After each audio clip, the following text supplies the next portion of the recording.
All right, so there are two types of digestion that we can have in our digestive system. We can have what's called mechanical digestion and what's called chemical digestion. So the main difference between the two, mechanical digestion is about increasing the surface area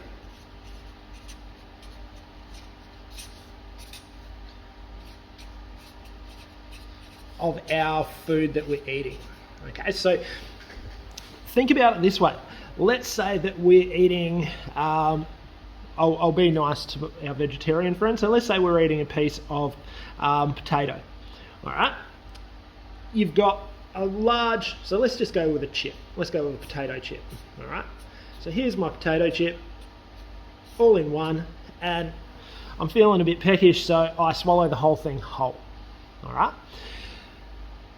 What will happen is the stomach acid and our enzymes are only able to access this external part of our chip. It's got to work through that and digest it to get to the interior component, as opposed to what would happen if I chewed it up. So if you imagine chewing it up, basically what you're going to do is just create this massive amount of mush. You're going to increase the surface area of it. That's going to mean that more of the enzymes and gastric and digestive juices can come into contact with more of the potato.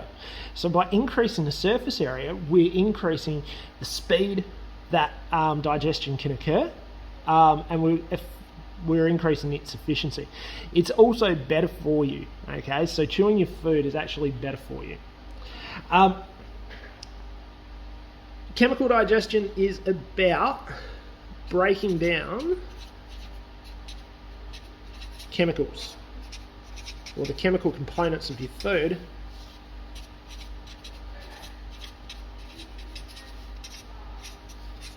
into smaller parts. So food is, or most of the substances in food are what are called polymers. Now the thing with polymers are they're long chains, okay? And in their chain forms, they're not as useful. So just imagine links of a chain all joined together, but you've got hundreds and thousands of links, okay? What our body wants is it wants these individual links of the chain for our cells to be able to use. So an example of that would be like glucose, okay? Would be starch. Starch is glucose attached to glucose, attached to glucose, attached to glucose, and it continues going. What chemical digestion does is that breaks apart our chains into individual components. So now, rather than having all of these joined together, they're broken apart into their separate parts. In this case, let's go with glucose. All right.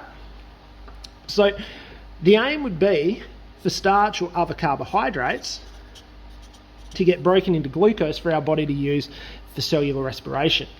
It will break down fats into fatty acids, and it will break down proteins into amino acids. And there are chemicals that do this that are called enzymes. Okay, so things like amylase that's in saliva, pepsin that's in the stomach, and then our juices that we get released via our pancreas, they contain a heap of enzymes as well. All right. Mechanical digestion is more so done via our teeth, and associated with that our tongue. The churning within our stomach aids in mechanical digestion, and bile actually is a form of mechanical digestion because all it's doing is increasing the surface area of our fats.